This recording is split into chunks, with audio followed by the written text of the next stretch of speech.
नमस्कार, सगरमाथा प्राइम समाचारमा स्वागत छ। म केशव शर्मा। नमस्कार, म प्रसन्न ढुङ्गाना। सगरमाथा प्राइम समाचार सुरु गरौँ अहिलेसम्मका मुख्य समाचारबाट। कोरोनाबाट थप 1 को मृत्यु हुनेको कुल संख्या 58 पुग्यो। काठमाडौँ उपत्यकामा 62 जना सहित 259 जना संक्रमित थपिए। कोरोना संक्रमण बढेसँगै विज्ञले फेरि लकडाउन थप्न प्रधानमन्त्रीलाई सुझाव दिए। विज्ञको सुझाव मान्न कांग्रेस सभापति देउवाको आग्रह।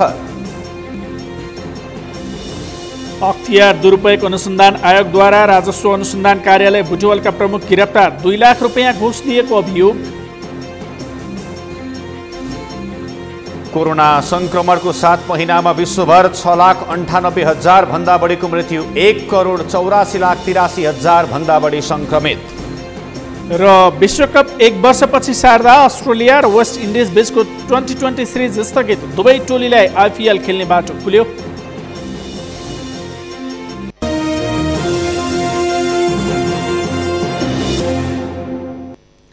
सगरमाथा प्राइम समाचार अब विस्तारमा।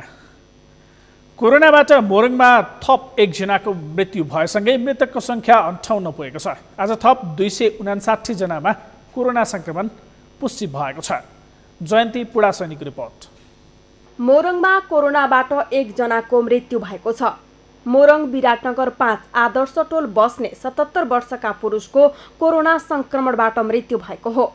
गत साउन 19 गते कोशी अस्पतालमा भर्ना भएका मधुमेह र उच्च रक्तचापका बिरामीमा कोरोना पुष्टि भएको स्वास्थ्य तथा जनसङ्ख्या मन्त्रालयले जनाएको छ।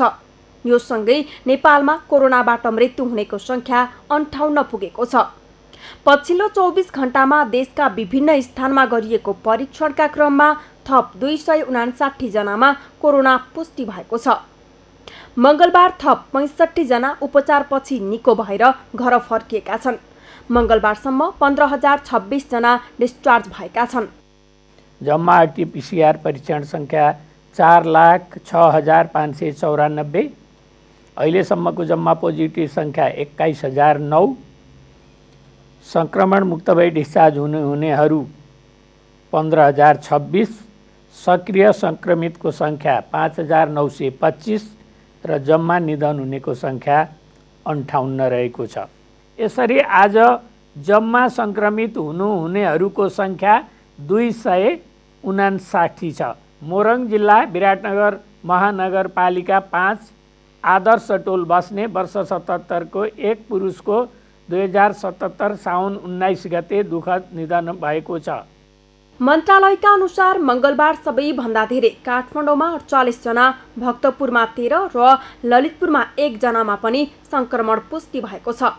त्यस्तै सर्लाहीका 26, मोरङका 23, कैलालीका 22, महोत्तरीका 15, धनुषाका 13 जना, सुनसरीका 12, अछाम र बाँकेका 11, रूपन्देहीका 9, झापाका 8, सप्तरी र बाराका 7 जना र रौतहटका 6 जनालाई कोरोना संक्रमण भएको छ। गुल्मीका 5, सल्यानका 3, इलाम, सिराहा, कपिलवस्तु र कास्कीका 2 जना तथा धनुषा, बझाङ, पर्सा, तनहुँ, चितौन, लमजुङ र पर्वतका 1 जनामा कोरोना संक्रमण पुष्टि भएको स्वास्थ्य मन्त्रालयले जनाएको छ। त्यस्तै हाल सक्रिय संक्रमितको संख्या 5,925 रहेको छ। क्वारेन्टाइनमा 10,452 जना रहेको मन्त्रालयले जनाएको छ। मन्त्रालयका अनुसार अहिलेसम्म 4,64,094 जनाको पीसीआर विधिबाट परीक्षण गरिएको छ। सगरमाथा टेलिभिजनका लागि जयन्ती पुडासैनी, काठमाडौँ। जनकपुर धाम उपमहानगरपालिकाभित्र आजबाट 1 हप्तासम्मका लागि निषेधाज्ञा जारी गरिएको छ। जनकपुर धाम उपमहानगर क्षेत्रमा कोरोनाको जोखिम बढ्दै गएकाले निषेधाज्ञा जारी गरिएको हो। निषेधाज्ञा जारी भएपछि महानगरका मुख्य बजार सुनसान देखिएका छन्। प्रमुख जिल्ला अधिकारी प्रेम प्रसाद भट्टराईले कोरोना संक्रमणको प्रभावकारी रोकथाम तथा नियन्त्रण र यसको संक्रमण फैलिन नदिनका लागि जिल्लाभरि प्रतिकूल प्रभाव पर्न सक्ने कुनै किसिमको गतिविधि हुन र गर्न नदिन नेपाल राजपत्रमा तोकिएको अत्यावश्यक सेवाहरू बाहेकका अन्य सबै सेवा र स्थलहरूमा 1 हप्तासम्मका लागि निषेधाज्ञा जारी गरिएको जानकारी दिनुभएको छ। प्रशासनले औषधि पसल, खाद्यान्न, फलफुल तथा तरकारी अस्पताल तथा स्वास्थ्य केन्द्र सञ्चालन सम्बन्धी सेवा, माल सामान उसार पसार गर्ने तथा निर्माण कार्यमा प्रयोग हुने ढुवानीका यातायात लगायत अत्यावश्यक सेवा बाहेक अन्य सम्पूर्ण बजार र चहल पहलमा प्रतिबन्ध लगाएको छ। प्रशासनको यस आदेशलाई उल्लङ्घन गर्ने व्यक्तिलाई कानुन बमोजिम कारबाही गर्ने चेतावनी समेत दिइएको छ। कोरोना संक्रमितको संख्या बढ्न थालेपछि सरकारले फेरि लकडाउन गर्ने तयारी थालेको छ। त्यही तयारी अनुसार प्रधानमन्त्री केपी शर्मा ओलीले आज सबै राजनैतिक दलका नेता र विज्ञहरूसँग छलफल गरेका छन्। विज्ञहरूले फेरि लकडाउन गर्न पर्ने सुझाव दिएको भए पनि कांग्रेस सभापति शेरबहादुर देउवाले लकडाउन गर्ने वा नगर्ने भन्ने विषय नेताहरूले नभई विज्ञहरूले निर्णय गर्न पर्ने सुझाव दिएका छन्। अमृतराज काफ्लेको रिपोर्ट। कोरोना संक्रमितको संख्या हरेक दिन बढ्न थालेपछि र काठमाडौँ लगायतका मुख्य सहरहरूमा समेत संक्रमितको संख्या निरन्तर बढेपछि सरकारले लकडाउन गर्ने तयारी गरेको हो। त्यही तयारी अनुसार प्रधानमन्त्री केपी शर्मा ओलीले सबै राजनैतिक दलका नेताहरूसँगै विज्ञहरूसँग समेत मङ्गलबार छलफल गरेका छन्। जुन छलफलका क्रममा कांग्रेस सभापति शेरबहादुर देउवाले लकडाउन गर्ने वा नगर्ने भन्ने विषय राजनैतिक दलका नेताहरूले निर्णय गर्ने नभई विज्ञहरूले निष्कर्ष निकाल्नुपर्ने सुझाव दिएका छन्। टेस्टिङ गराउनुहोस्, टेस्टिङ पुरा गराउनुहोस्, आइसोलेसनमा राख्नुहोस्, क्वारेन्टाइनमा राख्नुहोस्। बिचरा आइसोलेसन बसिरहेको छ त्यहाँ मान्छे आफ्नो पुऱ्याउनुहोस्। त्यसमा सरकारलाई हिजाग्दो भएको छ नि, त्यस कारणले यो मास्क कम्पलसरी गराउनुहोस्। लकडाउन हुने कुरा पहिले खोलिदिनु हो, खोलेर बिग्रिया हो जस्तो। अब त्यो तपाईँ विशेषज्ञ डाक्टरसँग सल्लाह गरेर के गर्नुपर्छ गर्नुहोस्। पोलिटिसियनलाई बोलाएर के गर्ने? छलफलका क्रममा प्रधानमन्त्री केपी शर्मा ओलीले सङ्कटलाई विरोध गर्ने अवसरका रूपमा नलिन आग्रह गरे। प्रधानमन्त्री ओलीले सङ्कटलाई विरोध गर्ने माध्यम बनाएको भन्दै सङ्कटलाई विरोध गर्ने अवसरका रूपमा नलिन आग्रह गरेका हुन्। प्रधानमन्त्री ओलीले सङ्कटको बेलामा गैर जिम्मेवार ढङ्गले प्रस्तुत भएको भन्दै आफ्नै पार्टीका नेताहरूको कार्यशैलीप्रति पनि असन्तुष्टि व्यक्त गरे। यथार्थमा भन्दाखेरि अन्त खोज्न गइरहनु पर्दैन। मेरै पार्टीमा 25 जनाभन्दा बढी हामीले जम्मा हुन दिएको छैनौँ। मेरै पार्टीमा 450 को केन्द्रीय कमिटी तुरन्त चाहियो भनेर कहाँ बस्ने हो, के गर्ने हो त्यसको सोच केही पनि छैन, तर बैठक चाहिँ चाहियो भन्ने कुरा त मेरै पार्टीमा छ। स्थायी कमिटी अहिले बस्नु पऱ्यो, भरे बस्नु पऱ्यो, त्यसबाहेक केही छैन। र यो देशप्रति जनताप्रतिको गम्भीर उदासीनता, लापरवाही र व्यवस्था गर्ने प्रवृत्ति र आफ्ना स्वार्थका पछाडि कुद्ने प्रवृत्तिहरू निकै व्यापक रूपमा देखिन्छ। यो अन्त पनि देखिन्छ।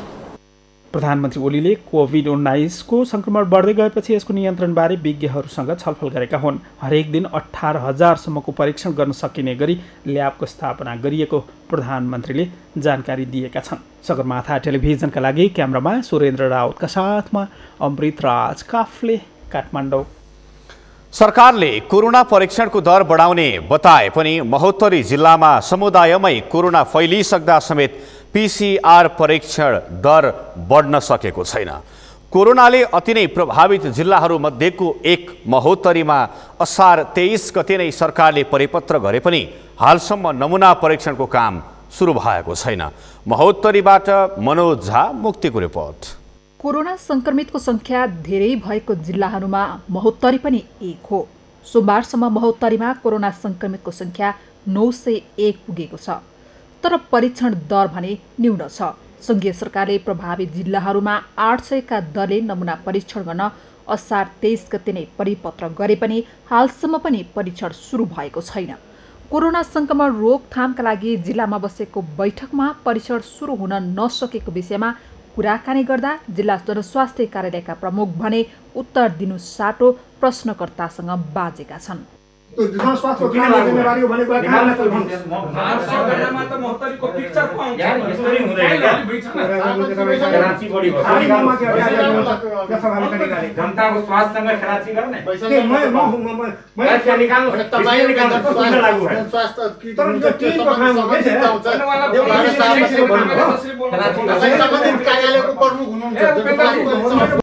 परीक्षण अभाव र संवेदनशील बन्न नसक्दा कोरोनाको भयावह स्थिति हुन सक्ने धेरैको अनुमान छ।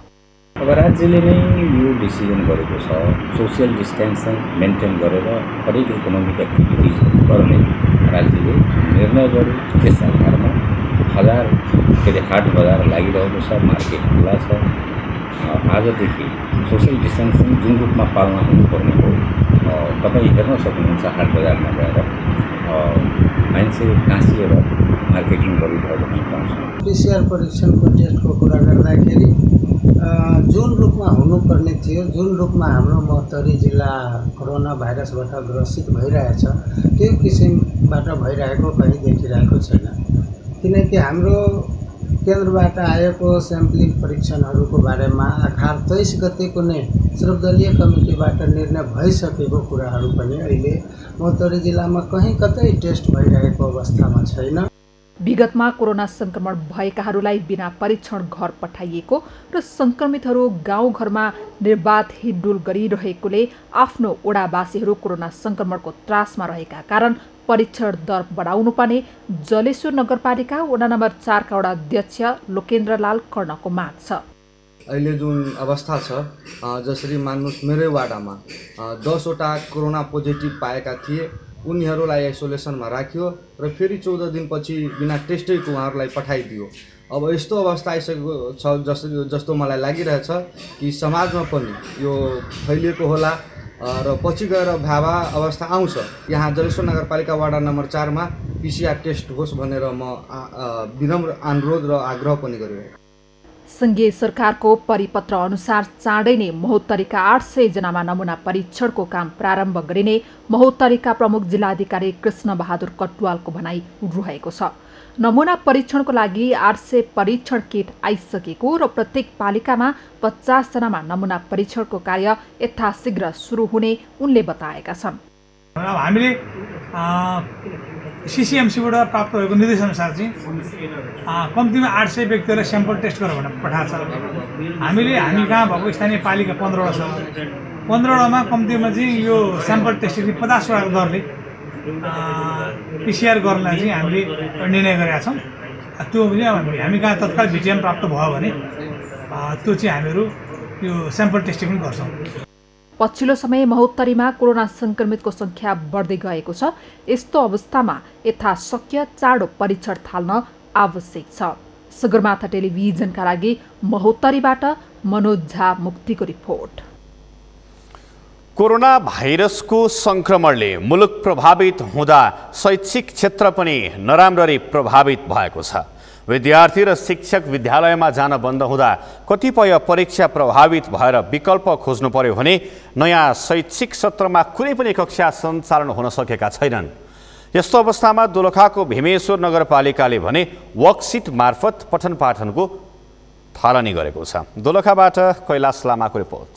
कोभिड-19 को संक्रमणले मुलुक आक्रान्त बनिरहेको बेला अन्य क्षेत्रसँगै शैक्षिक क्षेत्र अन्योलमा परेको छ। संक्रमणकै डरले करिब 4 महिनादेखि विद्यार्थीहरू विद्यालय जान नसक्दा पठन पाठन ठप्प हुनुका साथै विद्यार्थीहरूमा अन्योलता छाएको छ। विद्यार्थी र शिक्षक बीच सिकाइ सहजीकरणका लागि अनलाइन कक्षाहरू सञ्चालनमा आए पनि ग्रामीण भेगमा प्रभावकारी हुन सकेको थिएन। यसै कुरालाई मध्यनजर गर्दै दोलखाको भीमेश्वर नगरपालिकाले भने वर्कसिट मार्फत सिकाइ सहजीकरणको थालनी गरेको छ। वर्कसिट मार्फत सिकाइ सहजीकरण गर्ने उद्देश्यले शिक्षकहरू समुदायमा नै पुग्न थालेपछि विद्यार्थीहरू पनि उत्साहित भएका छन् भने अभिभावकहरूमा समेत खुसी छाएको छ। पढाइ ग्याप भएको थियो कोरोनाले गर्दाखेरि, अहिले सरहरू आएर हामीलाई पढाउनु भएको छ, लेख्न दिनु भएको छ, मलाई खुसी लागेको छ। हामी पढ्न नपाएर कोरोनाले गर्दा घरमै बसेको थियौँ, हामीले सबै कुरा बिर्सेको थियौँ। अहिले सरहरू घर घरमै आएर हामीलाई सबै सिकाउनु भएको छ। अहिले हामीले सबै बिर्सेको नि आइरहेको छ। हामीलाई खेलेर बस्ने नानीहरू रुनी कराउने टोलाउने त्यस्तो थिए। अहिले सर आएपछि धेरै पढ्न होमवर्क दिँदाखेरि धेरै राम्रो भयो। आफूले अधीनमा राख्न सक्यो। पहिला अधीनमा राख्न सक्दैन थियो, बच्चाहरू खेलेर डुलेर हिँड्न सक्थ्यो। हाल सामुदायिक र संस्थागत दुवै विद्यालयका शिक्षकले समुदायमा गएर विद्यार्थीलाई वर्कसिट वितरण तथा सहजीकरण गरिरहेका छन्। एक हप्तापछि विद्यार्थीले पहिलो वर्कसिट तथा प्रश्न पत्रको क्रियाकलाप पूरा गरी पुनः शिक्षकलाई बुझाउनु पर्ने र विद्यार्थीहरूले गरेको क्रियाकलाप लिने र पृष्ठपोषण सहित दोस्रो वर्कसिट दिने प्रावधान वैकल्पिक सिकाइ सहजीकरण कार्यक्रममा रहेको छ।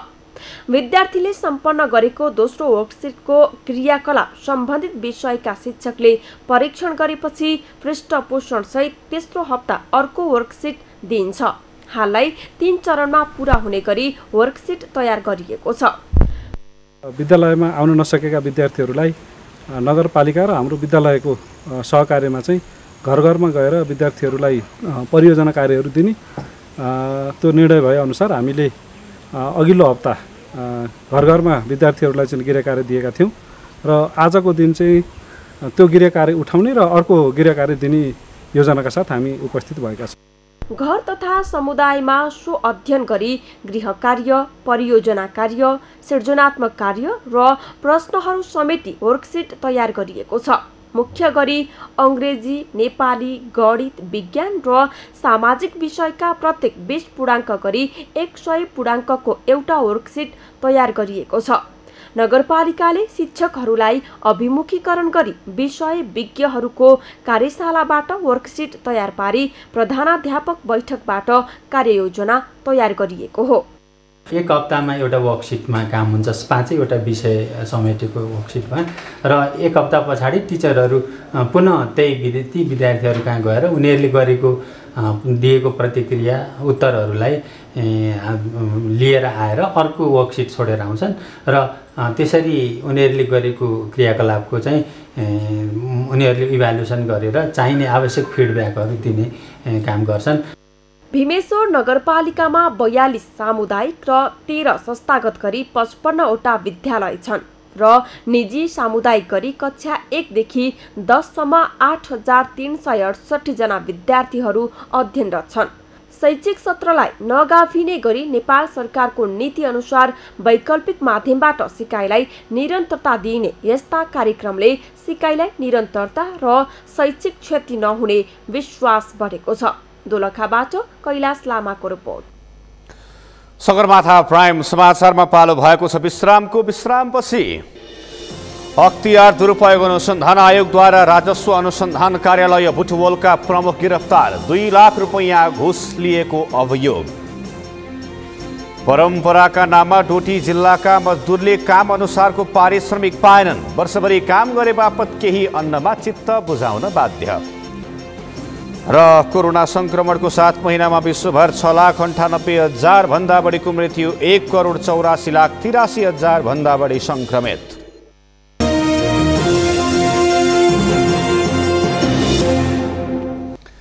विश्रामपछि सगरमाथा प्राइम समाचारमा पुनः स्वागत छ। अब बाँकी समाचार।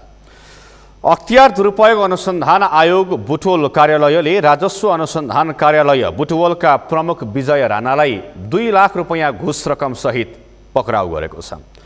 सुर्ती तथा गुटखा व्यवसायीसँग 2 लाख रुपैयाँ घुस रकम लिँदै गर्दा बुटवल 13 बुद्धचोक स्थित राजस्व अनुसन्धान कार्यालयबाट प्रमुख राणालाई पक्राउ गरिएको अख्तियार बुटवल कार्यालयका प्रमुख डाक्टर भीष्मकुमार भूषालले बताउनुभयो।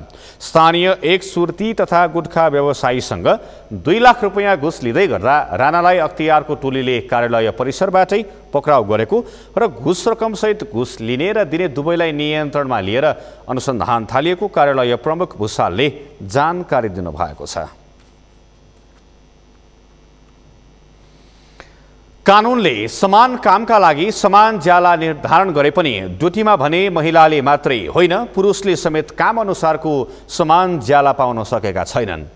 डोटी जिल्लामा अहिले पनि पुर्ख्यौली पेसाका काममा ज्याला नै नतोकिने पौराणिक चलन हट्न सकेको छैन। डोटीबाट रोजेन्द्र जोशीको रिपोर्ट। साबिकको जिल्ला सदरमुकाम सिलगढीदेखि दूरमा रहेका कतिपय समुदायका कामदारले काम अनुसारको ज्याला पाउने गरेका छैनन्। कपडा सिलाउने काम गर्नेहरू हुन् वा छाला तथा फलाम र तामाको काम गर्नेहरू, उनीहरू वर्षभरि काम गरे बापत केही अन्न लिएर चित्त बुझाउने अवस्था विद्यमान छ।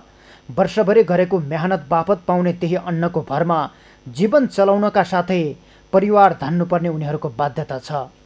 आफूमा गऱ्यो भने अब आफ्नो काम गरे त अब त्यही हो, 80 वर्ष यताउति बनायो भने उही हो 400 500 600 अब त्यसो हुन्छ अब केटाकेटीलाई पुग्दैन स्कुल जान्छन्, अब उनीहरूको खर्च पनि हुन्छ, ढुगा कपडा हुन्छ, घरलाई बसी आउँदैन कामबाट हुन्छ।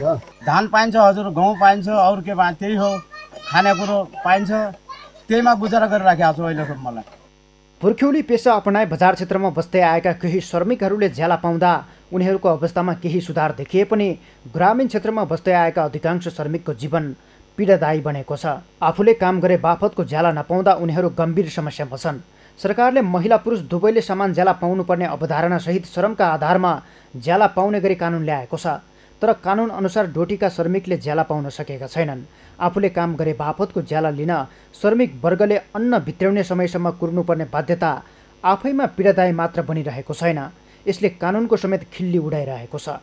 दूरदराजको जुन ग्रामीण एरियाहरू छन् जहाँ चाहिँ बजारीकरण हुन सकिरहेको छैन, जहाँ चाहिँ खाना लाउनको समस्या परिरहेको छ, जहाँ चाहिँ उनीहरूको जग्गा जमिन छैन, त्यस्तो अवस्थामा चाहिँ बाध्यतावश भएर त्यो पेसालाई चाहिँ अँगाल्नु पर्ने, उनीहरूको काम गर्नुपर्ने र त्यो अन्न भएको बगतसम्म कुरेर बस्नुपर्ने चाहिँ अवस्था छ। त्यो अवस्था भएको कारणले चाहिँ बाली नाली भित्राउने समयमा जति काम गरे जति दियो त्यसमा चाहिँ चित्त बुझाउने अवस्था चाहिँ छ। त्यो हामीले चाहिँ भेटाएका छौँ। पुर्ख्यौली पेसालाई आफ्नो मूल पेसाको रूपमा अपनाउँदै आएका समुदायले ज्यालाको सट्टा अन्न भित्राउने समयमा केही अन्न पाउनु न्यायोचित हुन सक्दैन। नियमित आम्दानी हुने पेसाबाट आम्दानी गर्न नपाएका श्रमिकहरू आर्थिक अवस्था दयनीय बनेको छ भने आफ्नो जग्गा जमिन नभएका शैक्षिक दृष्टिकोणमा पछाडि रहेका समुदायका श्रमिकहरूको श्रम शोषण भइरहेको छ। गर्नुपर्ने कुरा के हो त भन्दाखेरि त्यस्ता जो व्यक्तिसँग सिप छ त्यो व्यक्तिको सिपलाई चाहिँ आधुनिकरणतर्फ लैजानुपर्छ र उनीहरूलाई अलिकति लगानीको वातावरण बनाइदिनुपर्छ। लगानीको वातावरण बनाउन सकेर उनीहरूको सिपमा परिवर्तन गर्न सक्यो भने पक्कै पनि उनीहरूले चाहिँ एउटा सफल व्यवसायी भएर आफ्नो काम गर्न सक्छन् र ज्याला पाउन सक्छन्। पुर्ख्यौली पेसा अपनाएका आरणमा फलाम तामाको काम गर्ने मजदुर हुन् वा सिलाइ कटाइ सम्बन्धी काम गर्ने श्रमिक नै किन नहुन्, उनीहरूको सिपले शहरी क्षेत्रमा मनग्य आम्दानी दिइरहेको छ। दूरदराजका श्रमिकहरूको सिपलाई पनि आधुनिकीकरण गर्दै काम अनुसारको ज्याला पाउने व्यवस्था गर्ने हो भने उनीहरूको जीवनस्तरमा सुधार हुनेछ। राज्यले श्रमिकहरूका लागि कानुन ल्याउनु सकारात्मक कुरा हो, तर कानुन ल्याएर लागू नगर्नु भने विडम्बना बनेको छ। देशमा सबैभन्दा धेरै मध्येको श्रम गरेर पनि आर्थिक रूपमा तल्लो तहमा रहन बाध्यताका श्रमिकहरूले काम अनुसारको ज्याला नपाउने हो भने देश समानता सहितको लोकतन्त्रमाथिको औचित्यमा प्रश्न उठ्न सक्छ। यसतर्फ राज्य सञ्चालकहरू सचेत हुँदै समस्या समाधानका लागि लाग्न आवश्यक छ। सगरमाथा टेलिभिजनका लागि डोटीबाट रोजेन्द्र जोशीको रिपोर्ट। काठमाडौँ उपत्यका लगायत मुलुकका विभिन्न सहरमा आज गाई जात्रा पर्व मनाइएको छ। विशेष गरी नेवार समुदायले मनाउने यो पर्वमा वर्षभरि दिवंगत भएका आफन्तको नाममा गाईको अनुहार र गणेशको चित्र अङ्कित गाई बनाएर सहर परिक्रमा गर्ने चलन छ। यसो गर्दा मृत आत्मालाई मोक्ष मिल्ने धार्मिक विश्वास छ। तर यसपालि गाई जात्राको स्वरूप परिवर्तन भएको छ। कोरोना कहर बीच मनाइएको गाई जात्रा मास्कमय बनेको छ। सन्तोष बिके थापाको रिपोर्ट। एक वर्षभित्र दिवंगत भएका आफन्तको सम्झनामा गाई वा मानिसलाई गाईका रूपमा सिँगारी आफ्नो इलाका परिक्रमा गराई गाई जात्रा पर्व मनाउने गरिन्छ। उनीहरूलाई श्रद्धालुद्वारा फलफुल, रोटी, चिउरा, दूध, दहीका साथै अन्न र द्रव्य दान गर्ने चलन छ। यसरी नगर परिक्रमा गर्नाले वर्षभरि मृत्यु भएका व्यक्ति गाईको पुच्छर समय बैतरणी पार गर्ने धार्मिक विश्वास छ। भाद्र कृष्ण प्रतिपदादेखि अष्टमीसम्म 8 दिन मनाइने परम्परागत एवं सांस्कृतिक पर्व गाई जात्रा मङ्गलबारदेखि देशभर मनाइँदैछ। विगतका वर्षका तुलनामा यसपालिको जात्राको स्वरूप पनि फेरिएको छ। कोरोना भाइरस सङ्क्रमणका डरले अधिकांश सहभागीहरू मास्क लगाएर सहभागी भएका छन्। हाम्रो चाहिँ यो चाड के अरे गाई जात्रा चाहिँ एउटा मरेको घरबाट दिवंगत आत्मालाई चाहिँ शान्ति मिलोस् भनेर गाई परिक्रमा गर्दा स्वर्गमा चाहिँ उसले प्राप्ति गर्छ भन्ने हिसाबले चाहिँ हामीले यो गाई जात्रा निकाल्ने हो। देशका विभिन्न सहरमा गाई जात्रा मनाइने भए पनि उपत्यकाको नेवार समुदायमा यसको विशेष रौनक देखिन्छ। तर यस वर्ष सरकारले कोरोना कहरबाट बच्न भिडभाड रहित पर्व मनाउन आग्रह गरेसँगै जात्रा प्रभावित बनेको हो। यसपटकको जात्रामा मास्क, पन्जा र फेस सिल्ड पनि प्रयोगमा आएका छन्। सापारू भन्छ नेवारी भाषामा। सापारू भनेर चाहिँ नि मरेको मान्छेको चाहिँ नि मन त्यो हुन्छ भनेर चाहिँ हामीले चाहिँ त्यो दान दिन आएको हो। दान दिँदाखेरि चाहिँ नि त्यो पर्छ भनेर चाहिँ नि हामीले चाहिँ नि यो अहिले चाहिँ कोही चाहिँ नि गाई बनाएर ल्याउँछ, कसैको चाहिँ नि मतलब त्यतिकै घुम्छ, कसैको चाहिँ नि त्यही खालि दान मात्रै दिन्छ। त्यही हिसाबले चाहिँ नि आज चाहिँ नि भिडभाड नहोस् भनेर चाहिँ नि त्यो गरेको, तर भिडभाड भइरहेको। कथन अनुसार राजा प्रताप मल्लले पुत्र वियोगमा भाव विहल भएकी रानीलाई सान्त्वना दिन सहरमा वर्षभरि कतिले आफन्त गुमाएर कतिजनालाई यस्तै शोक पर्यो भनेर देखाउन गाई जात्रा निकाल्न आदेश दिएका थिए। तर यसले पनि रानीको मन शान्त नभएपछि विभिन्न खालका व्यङ्ग्यात्मक कार्यक्रम पनि गाई जात्रामा समावेश हुन थालेका हुन्। लिम्पियाधुरा कालापानी छाडेर अयोध्या काण्ड, सीमा विवाद काण्डका बीचबाट यो वर्षको गाई जात्रा भट्ट्याउँदैछु। आजभोलि गाई जात्रालाई माध्यम बनाई समाजका विद्यमान विकृति र विसङ्गति उजागर गर्ने गरिन्छ। अहिले गाई जात्रा समसामयिक विसङ्गतिलाई अभिव्यक्ति गर्ने एक सशक्त माध्यम बनेको छ। सगरमाथा टेलिभिजनका लागि क्यामेरामा दिपेन्द्र थापा मगरका साथमा सन्तोष बिके थापा, काठमाडौँ। धार्मिक र सांस्कृतिक रूपमा पुरानो इतिहास भएको दोलखामा यो वर्ष पनि ड्वाकु डाकस जात्रा निकालिएको छ। गाई जात्रामा परम्परागत रूपमा चल्दै आएको धार्मिक महत्त्व बोकेको यो जात्रा ऐतिहासिक नगरी द्वालखामा यस वर्ष पनि निकालिएको हो। दोलखाबाट कैलाश लामाको रिपोर्ट।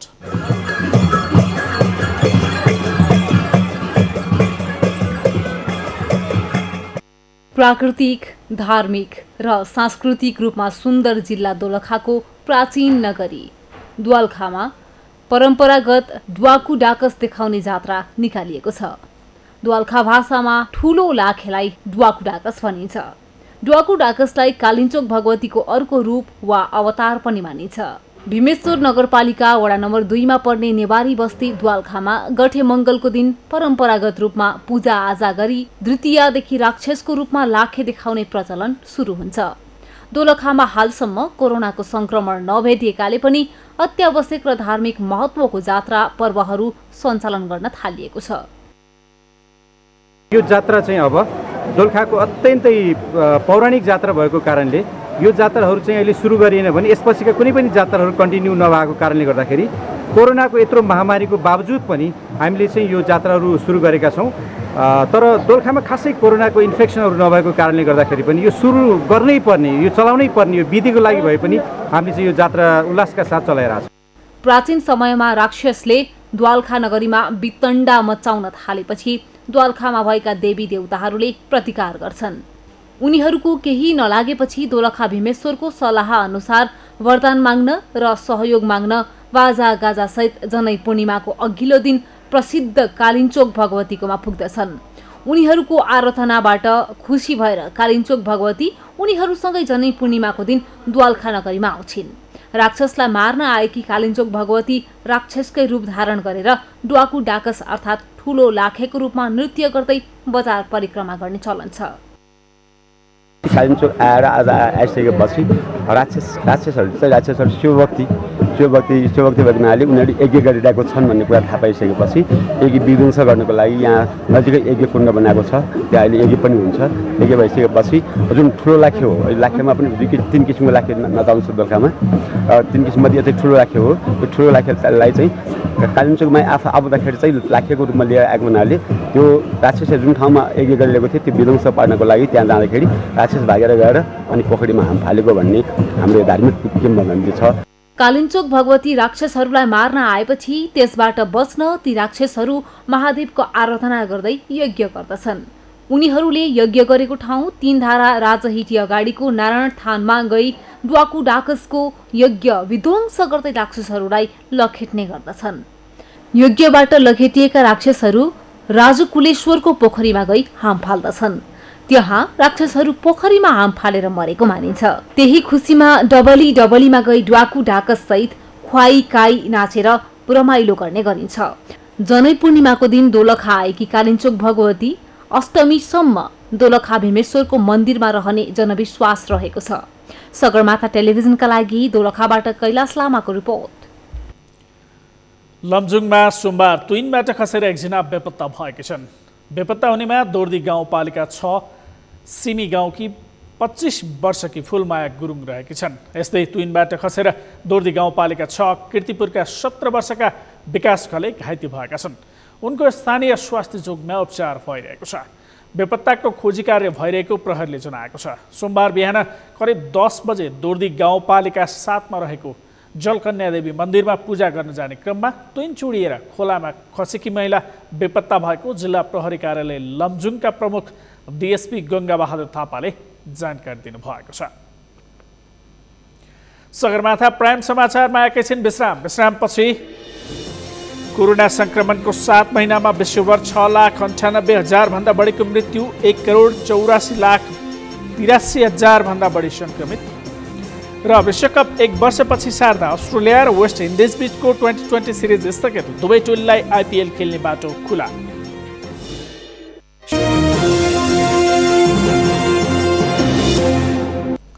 अब पालो अर्थ समाचारको। अर्थ समाचारका प्रायोजक हो आफ्नो विश्वास हो त्रिशक्ति सिमेन्ट। भोजपुरमा वैदेशिक रोजगारीबाट फर्केका एक युवाले कृषि पेसामा लागेर उदाहरणीय काम गरिरहेका छन्।